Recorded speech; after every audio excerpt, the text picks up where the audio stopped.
I said there is so much effort and struggle to design and shape human mind when we are out of womb. Is there any way you know, sir, to design human mind when we are inside womb? That's my question. At home? Is that what you're asking? Inside womb. Whoa, whoa, whoa.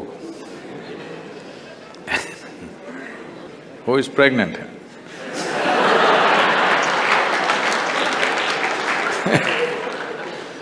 If you do not know this, maybe in northern part of the country it's largely almost gone totally. In south it's still little alive in the villages, but there also it's wiped out quite a bit. If you do not know this, from preconception to conception to various stages of pregnancy and delivery, and as long as the mother is feeding the child, there's an entire established process in this country as to how a woman should eat, what she should do, what kind of people she should interact with, what kind of form she should look at, what kind of form she should not look at, what kind of sound she should hear, what kind of sound she should not hear.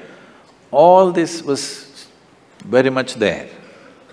But we must also understand life has changed. Today women are going to work, they have to get into that horrible bus where they're pushed around, it doesn't matter she's pregnant. And all kinds of things, all kinds of fumes, all kinds of sounds, all kinds of noises, all kinds of abuse, every kind of thing happening to her. In some way, we are doing that to the child also. There is no job in the country or in the world where you can take off for 1.5 years and get back to the job to fulfill this. For various reasons, we are not taking the business of manufacturing the next generation of people with sufficient care. We are not paying enough attention to it, for which we will pay a price. Over a period of time, we will pay an immense price for that. But we are definitely not taking enough care about it in the entire world, not just in this country. Because we've got all kinds of social situations which does not allow that space for a woman to dedicate that kind of time and attention. See, being pregnant is not just about reproduction. We're literally manufacturing the next generation of people, isn't it? Is it not important, of all the products that you produce on this planet, is it not most important that we produce wonderful human beings for the future generation? Is it not the most important thing? But we have created a social situation and an economic situation where there is no such possibility to take care of these things. To whatever extent individual women or individual families can take care of it, they can take care of it, but for the larger society it's out of question because things have changed, you can't turn it back just like that.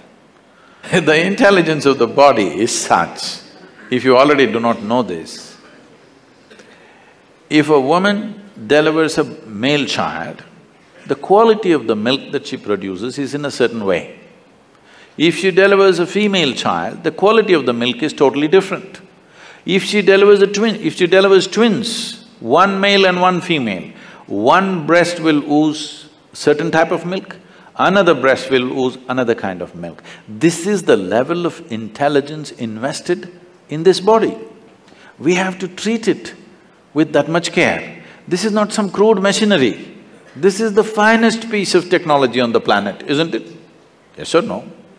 This is the finest thing. In the entire evolutionary scale, these millions of years of work that nature did to produce this, but in our desperation for economic well-being, I think we are not paying the kind of attention that this needs, the kind of care that this needs so that this can function at the highest level and can also produce human beings for the future who are of a certain kind. So how to develop the brain when they're in the womb? It's very important that the atmosphere in which the child is growing up is kept in a certain way, at least amount of disturbance, with right kind of reverberations, right kind of sounds, right kind of food, everything.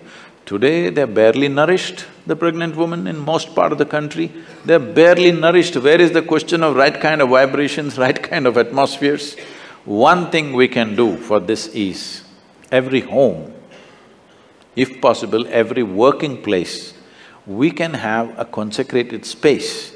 Today, slowly they're coming up with instruments which can measure the reverberations of certain objects. We can create consecrated spaces, or we can create consecrated objects, which at least at that time she can carry upon her body, so that kind of, to some extent, it's not the best solution, to some extent it neutralizes the outside impact to whatever extent possible. Or if she lives in a home, the place where she sleeps and other things are taken care of, some amount of respite can be there for that new life which is blossoming within the womb.